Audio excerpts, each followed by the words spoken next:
Assalamualaikum warahmatullahi wabarakatuh. Selamat berjumpa kembali anak-anakku yang hebat.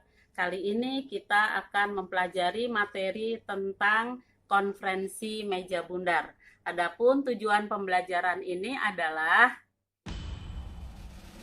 Hai anak-anak, tujuan pembelajaran konferensi meja bundar kali ini pertama, siswa dapat mengidentifikasi latar belakang konferensi meja bundar.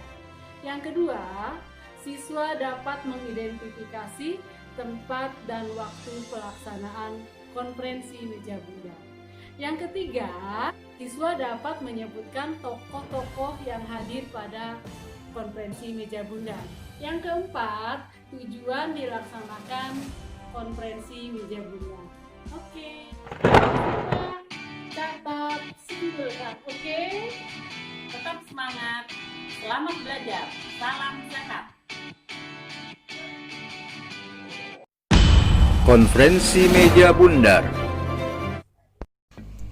Sebagai tindak lanjut dari perjanjian Rumreyen, maka tanggal 22 Juni 1949 diadakanlah perundingan konsultasi antara Indonesia dan Badan Permusyawaratan Federal dan Belanda di Bangka. Perundingan ini di bawah pengawasan Komisi PBB dipimpin oleh Chrisley. Perundingan ini dikenal dengan Kesepakatan Bangka.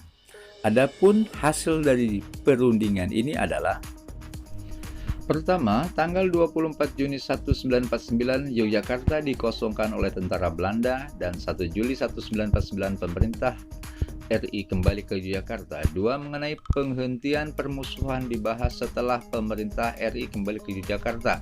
Tiga, KMB diusulkan diadakan di Den Haag. Pada tanggal 13 Juni 1949, setelah pemerintah Indonesia kembali ke Yogyakarta, diadakanlah kembali sidang kabinet. Pada kesempatan ini, Mitra Safrudin Purwinegara mengembalikan mandatnya kepada Wakil Presiden Muhammad Hatta. Pada tanggal 19 sampai dengan 22 Juli 1949, di Tugu, Yogyakarta, diadakan sebuah perundingan antara Indonesia dengan BFO atau Badan Permusyawaratan Federal. Perundingan ini disebut Konferensi Inter-Indonesia. Pada tanggal 31 Juli sampai Agustus 1949, konferensi ini dilanjutkan kembali di kota Jakarta. Keputusan penting dari konferensi tersebut adalah: 1. Negara federasi telah disetujui bernama RIS dengan asas demokrasi dan federalisme. 2. Kepala negara RIS adalah presiden dan dalam pemerintahan dibantu kabinet. 3. Akan dibentuk Dewan Perwakilan Rakyat dan Senat. 4. RIS menerima penyerahan kedaulatan dari Indonesia maupun Belanda. 5. Pembentukan Angkatan Perang RIS. Dari hasil konferensi inter-Indonesia itu, terlihat bahwa Republik Indonesia bersama BFO sepakat untuk menghadapi Belanda di KMB. Pada 4 Agustus 1949 dipilihlah delegasi dari Indonesia untuk konferensi meja bundar, yaitu Dr. Muhammad Hatta, Mr. Muhammad Rum, Dr. Supomo J. Leimena, Mr. Ali Satromijoyo, Isu Juanda, Dr. Sukiman, Mr. Siono Hadinoto, Dr. Sumitro Jojo Dikusumo, Mr. Abdul Karim, Kolonel TB Simatupang, dan Mr. Sumardi. Pada tanggal 23 Agustus sampai dengan 2 November 1949 diadakan konferensi meja bundar di Den Haag, Belanda. Lalu, delegasi BFO diwakili oleh Sultan Hamid II, sementara delegasi dari UNCI dipimpin oleh Chrisley. Setelah melalui perdebatan, maka tercapailah beberapa keputusan. Pertama, Belanda menyerahkan kedaulatan kepada RIS pada akhir Desember 1949. 2. Masalah Irian Barat akan diselesaikan setahun berikutnya. 3. Dibentuk Angkatan Perang RIS. 4. KNIL akan dibubarkan dan anggotanya digabungkan ke APRIS. 4. Indonesia harus membayar utang ke Belanda. 6. Indonesia akan mengembalikan hak milik Belanda dan memberikan hak konsesi.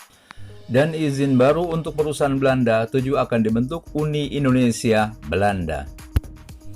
Akhirnya, pada tanggal 27 Desember 1949, terbentuklah Republik Indonesia Serikat atau RIS. Selanjutnya, RIS diserahkan di dua tempat, yaitu Den Haag, Belanda, dan Yogyakarta secara bersamaan. Penyerahan di Den Haag, Belanda, Indonesia diwakili oleh Muhammad Hatta, sementara dari Belanda diwakili oleh Ratu Juliana. Sementara upacara pengakuan kedaulatan di Yogyakarta, Indonesia diwakili oleh Sri Sultan Hamengkubuwono IX dan Belanda diwakili oleh Mr. Loving. Kesimpulannya, dengan pengakuan kedaulatan itu, berakhirlah kekuasaan Belanda atas Indonesia dan berdirilah negara Republik Indonesia Serikat. Sehari setelah pengakuan kedaulatan, ibu kota negara pindah dari Yogyakarta ke Jakarta. Kemudian dilangsungkan upacara penurunan bendera Belanda dan dilanjutkan dengan pengibaran bendera Indonesia. Dampak positif dan negatif Konferensi Meja Bundar.